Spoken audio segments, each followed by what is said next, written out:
Salut à tous. Donc aujourd'hui on se retrouve pour la réalisation de ce taser.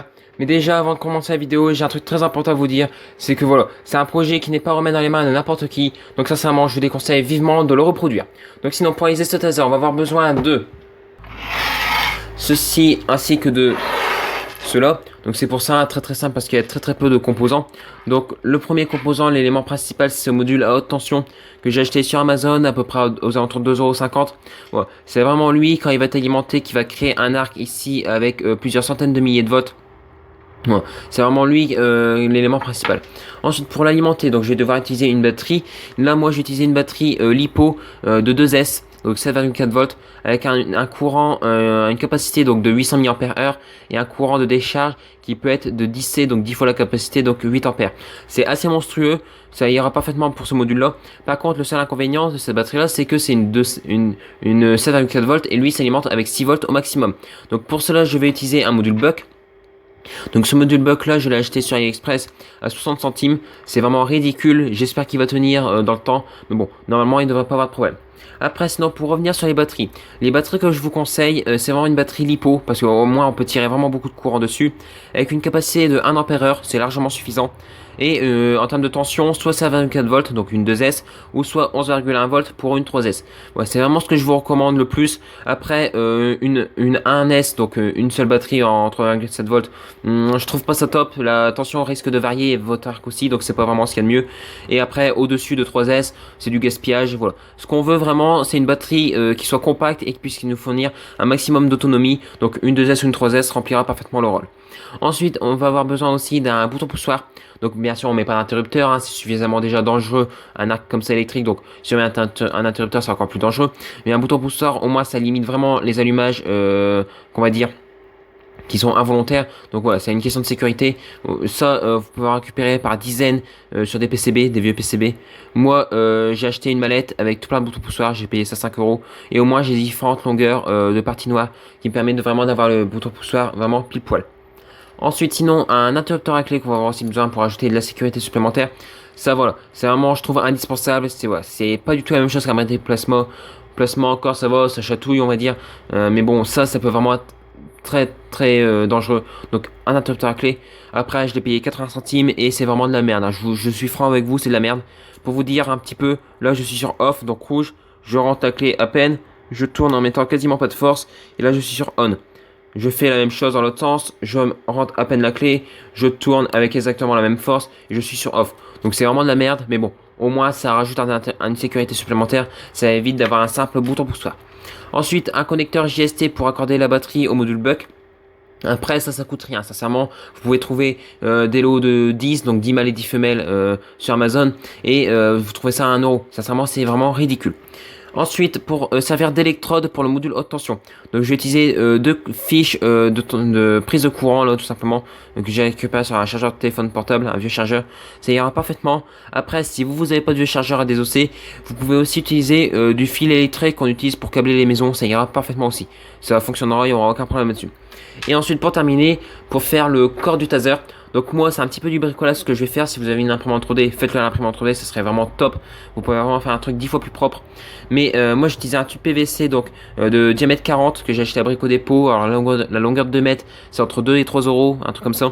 Donc à 25 cm c'est vraiment ridicule, ça fait 25 cm. Et ensuite pour fermer ce tube là, je vais utiliser deux bouchons.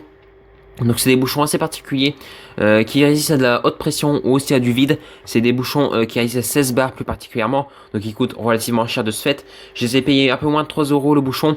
Et donc 1,50 € de frais de port en plus. Donc ça fait quand même un certain montant. Mais bon voilà, j'avais que ça. C'est le moins cher vraiment que j'ai trouvé. Et je les ai achetés sur Mano Mano. Moi je vous dis tout dans tous les cas. Donc si jamais vous êtes intéressé par le moindre produit ou tentez de le reproduire, ce que je vous déconseille, vous aurez dans tous les cas tous les liens en description dans tous les cas. Donc j'ai fait un petit peu tout le tour du matos. C'est un projet qui est peu cher, qui peut coûter moins de 10 €. Donc sincèrement voilà, c'est un truc très abordable dans tous les cas. Donc moi je vais commencer le perçage, positionner différents équipements et on se retrouve tout de suite avec le schéma. Donc là ça y est, j'ai fait tous mes perçages. Donc le pré-bouchon, il va tout simplement accueillir les deux électrodes du module haute tension. Bon, après les passages sont assez dégueulasses, je vous avouerai. J'ai dû m'y reprendre plusieurs fois. C'est très délicat de percer en biais et ensuite essayer d'avoir exactement le même angle pour les deux électrodes. Ouais, c'est vraiment très délicat. Bon, au final, normalement, le résultat devrait pas être trop mal, il devrait pas avoir de problème là-dessus. Ensuite, le deuxième bouchon, donc lui, passage très simple là-dessus, aucun problème. Passage au centre pour pouvoir tout simplement mettre l'interrupteur à clé. Donc lui, de toute manière, l'interrupteur à clé, on est obligé de le mettre sur un bouchon, parce que si on le met sur le tube, ça va faire dégueulasse, le tube étant cylindrique, voilà.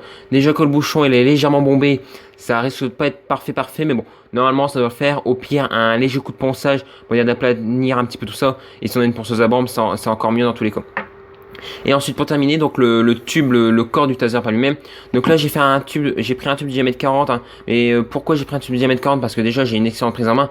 Après pour une main plus petite, 30 peut-être que ça ira. Pour une main plus grande, 50 peut-être que ça ira. Et moi 40 c'est parfait pour ma taille de main. Après j'ai fait 24 cm. Dans tous les cas, il faut pas faire trop petit parce qu'il faut prendre en compte, en tout cas moi dans mon cas, il faut que je prenne en compte que les bouchons vont revenir sur le tube. Et j'ai pas envie d'avoir mes mains sur le tube, sur les bouchons. Je vais vraiment avoir les mains sur le tube dans tous les cas. Donc au moins il y aura pas de problème à ce niveau, ça va être parfait. Et sincèrement j'ai une excellente prise en main. Le bouton pousseur qui va être à ce niveau là va être parfait sous le pouce, il n'y aura aucun problème. C'est vraiment excellent. Donc à ce niveau là aucun problème. Maintenant je vais tout de suite passer au schéma, donc je vais pousser ça de suite. Donc sinon le schéma est vraiment ultra simple comme vous pouvez le constater, voilà, il n'y a vraiment rien dessus. On va le compléter ensemble au fur et à mesure. Donc ici j'ai le connecteur d'alimentation. Donc le plus c'est le rouge, hein, le noir c'est tout simplement le moins dans tous les cas. Après ici j'ai pas représenté la batterie, mais bon voilà, la batterie se branche à ce niveau dans tous les cas. Ensuite ici j'ai l'interrupteur à clé, donc on va venir le brancher sur ces deux bornes à ce niveau. Donc deux bornes ici, hein, voilà, il n'y a rien de très compliqué à ce niveau, jusqu'à tout va bien. Ensuite là j'ai un bouton poussoir, donc quand on va passer quand même pas mal de puissance, je vais utiliser les 4 bornes du bouton poussoir. Mais après, il faut se dire quand même que c'est un bouton pousseur unipolaire. Donc à l'intérieur, tout est relié ensemble en quelque sorte. Donc ces deux bornes ici sont reliées ensemble et ces deux bornes là sont reliées ensemble. Donc même si on n'utiliserait que les deux bornes du haut, c'est exactement la même chose qu'utiliser les deux bornes du haut et les deux bornes du bas au final, dans tous les cas. Donc ça je vais tout simplement venir le mettre sur mon schéma. Donc d'un côté je vais avoir l'entrée, de l'autre côté je vais avoir la sortie qui va aller directement au module buck. Le module buck, rien de très compliqué, tout est indiqué dessus, in plus, in moins, out plus, out moins, donc là rien de très compliqué.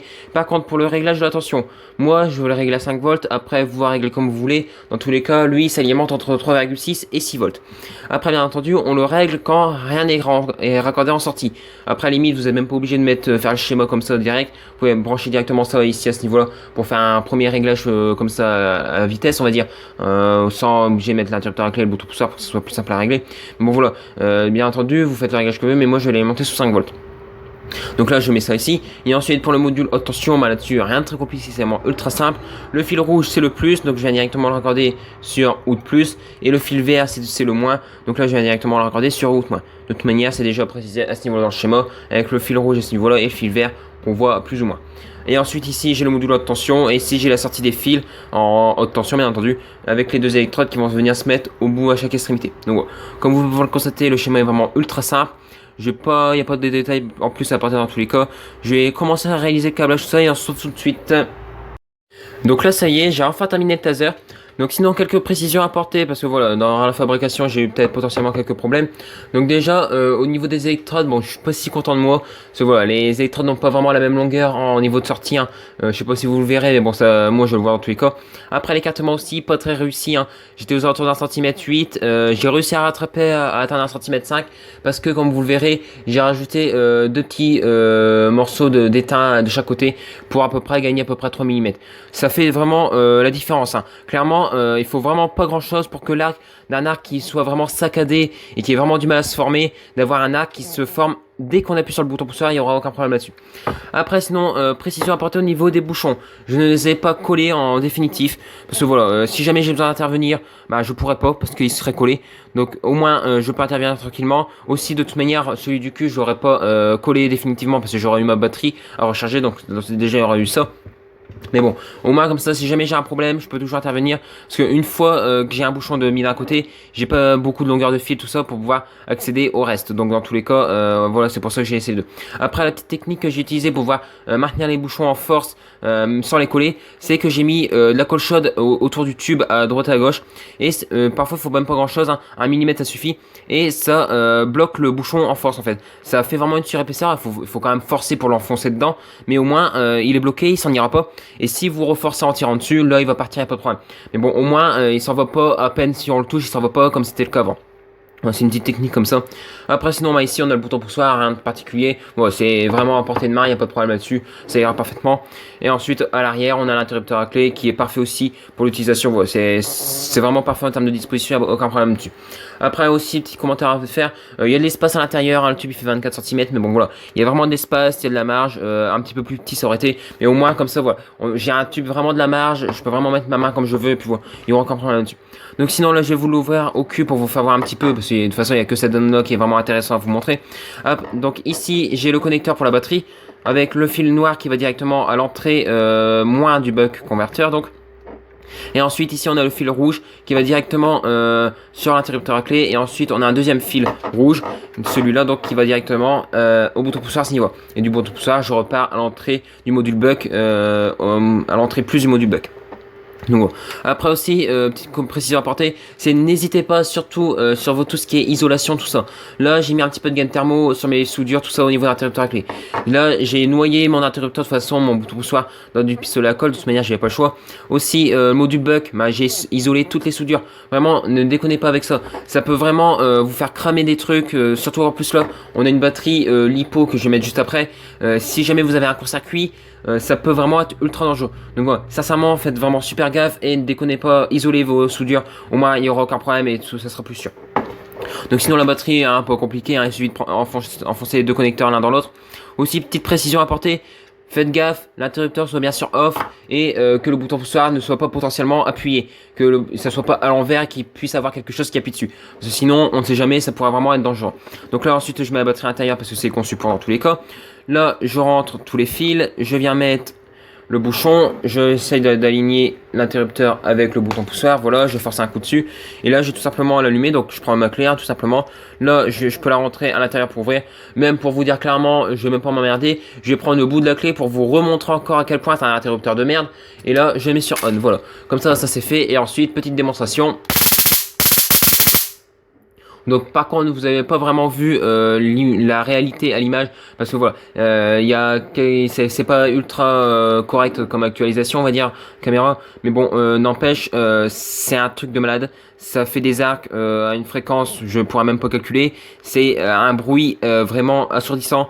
Quand vous faites ça à l'intérieur ça pète pas mal. Quand vous faites ça à l'extérieur les voisins sincèrement ils pourraient se demander quoi. Donc voilà, c'est vraiment un projet comme j'ai dit au début de vidéo, faire super gaffe là-dessus. Voilà, faut pas vraiment déconner là-dessus. Et là je viens de remettre l'interrupteur à clé sur off et comme j'ai appuyé sur le bouton poussoir, j'ai aucun problème, ça s'allume pas, donc c'est parfait au niveau sécurité. Donc voilà, donc là je pense à peu près avoir fait tout le tour au niveau de ce taser. Un petit projet sympa à réaliser. Je pense pas avoir de trucs à rajouter dessus. Donc si jamais vous avez la moindre question, posez-la moi en commentaire, hein, j'y répondrai du mieux que je peux. Si vous avez aimé la vidéo, un petit like, hein, ça fait toujours plaisir. C'est moi que j'ai pensé savoir si la vidéo vous a plu.